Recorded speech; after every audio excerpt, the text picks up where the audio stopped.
The mop hit the floor with a wet slap, and Marcus Cole didn't flinch. He never did anymore. After 3 years of mopping the marble floors of Westfield Academy, one of the most prestigious private schools in the city, he had learned to make himself invisible.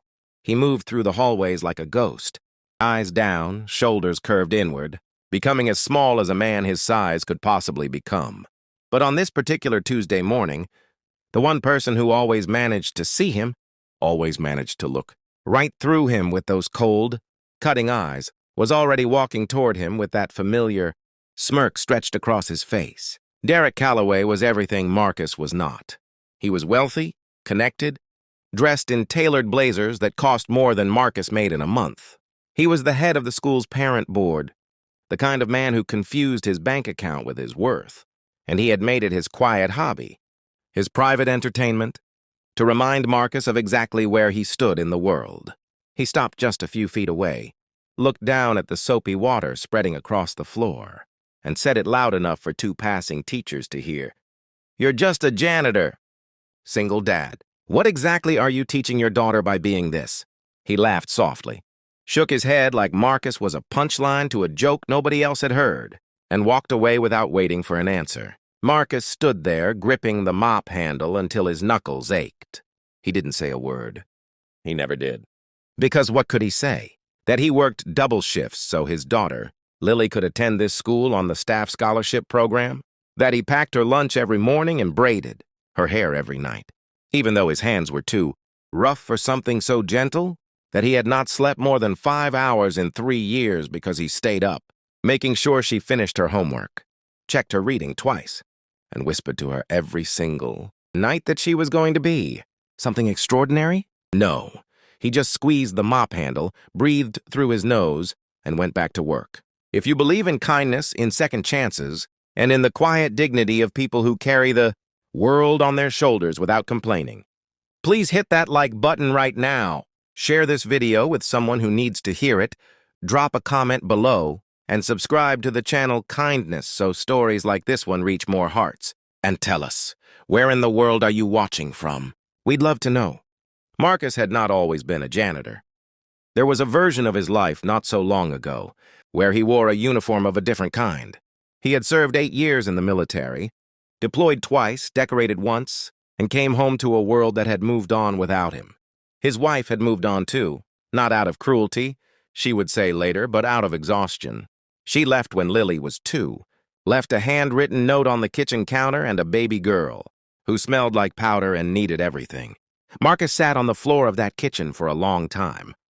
Then he got up because Lily made a sound from the other room, and every decision he ever made after that moment was in the direction of that sound. He took the janitor job because it came with the scholarship. Simple as that. He had applied for other things, logistics, security, management, but the gaps in his resume, the lack of a college degree, the 1,000 invisible walls that society builds around men like him made every door a little harder to open. So he took the mop and he told himself it was temporary.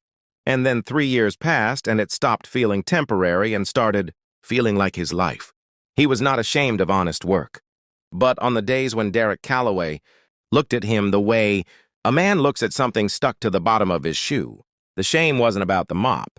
It was about what the mop said to Lily's classmates, about what it whispered to her when she walked past him in the hallway. And he could see her deciding, in that split second, whether to wave. She always waved. That was the thing about Lily. She always waved. She was 10 years old and she had her mother's eyes and her father's stubborn chin. And she had this habit of drawing on herself with ballpoint pen when she was thinking hard. Little patterns on her wrist, tiny stars and swirling lines that she would wash off before bed. Marcus had noticed it months ago and didn't say anything. Just watched it. The way you watch something beautiful that you don't fully understand yet. The morning everything changed was a Friday. Marcus had arrived early to wax the gymnasium floor before the school's annual showcase, a big event, where parents gathered to watch student projects and performances. He was finishing up the far corner when he heard footsteps and looked up to see Derek Calloway walking through with 2 other board members, pointing around the room with the authority of a man who owned everything his eyes touched. Derek spotted Marcus and stopped. His gaze traveled slowly from the wax machine to Marcus's face to the faded tattoo on Marcus's forearm, a military insignia, the emblem of his unit worn and stretched with time. Something flickered across Derek's face. Not recognition exactly. More like the beginning of discomfort. One of the board members with Derek, an older woman named Patricia, walked closer. She leaned in and looked at the tattoo. The way you look at something you've seen before in a different context. Then she asked quietly which unit. Marcus told her. Her expression shifted entirely. She straightened up and said almost to herself that her son had served in that same unit. That her son had come home talking about a man named Cole who had pulled him out of a burning vehicle outside Kandahar and kept him alive until the medics arrived. She looked at Marcus with something that was not pity and not admiration, but some profound, settled form of recognition. She said, "You're that Cole?" Marcus didn't know what to do with the silence that followed. He just nodded. Derek Calloway's face did something Marcus had never seen it do. It rearranged itself. The smirk dissolved. The sharp edges softened. He stood there in his tailored blazer looking like a man who had walked into a room expecting a reflection and found a window instead. That evening at the showcase, Patricia stood at the microphone in front of every parent, every teacher, every child, and she told the story. She didn't ask Marcus first. Maybe she should have, but she told it fully and without decoration. The way true things sound when someone finally speaks them aloud. The gymnasium went quiet in the way that large rooms go quiet when something real enters them.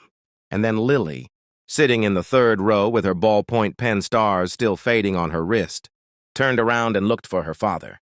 Standing at the back of the room in his gray uniform, mop nowhere in sight. Just a man, just her father. And she stood up first. A 10-year-old girl stood up first and started clapping, and the whole room rose around her like a tide. Marcus did not cry in the gymnasium.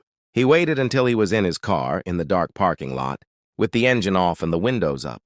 And then he let it come, not from shame, and not even entirely from relief, but from something that had been compressed inside him for 3 years and finally, in this strange and unexpected moment, found room to breathe.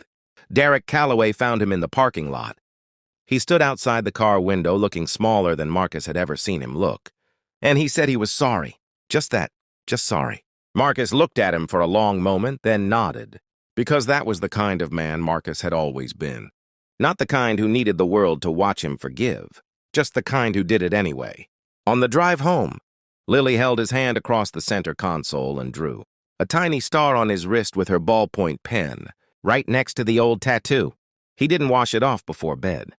If this story moved you, if it reminded you of someone you know, someone who carries more than they show, someone who deserves to be seen, please like this video, share it right now, and leave a comment below. Your engagement helps these stories reach the hearts that need them most. Before we go, drop one word in the comments that describes someone in your life who deserves more recognition than they receive. Just one word. Let's fill this comment section with the names and words of the quiet heroes among us. To every parent mopping floors so their child can walk across stages, you are not invisible. You never were. The people worth seeing will always find a way to see you.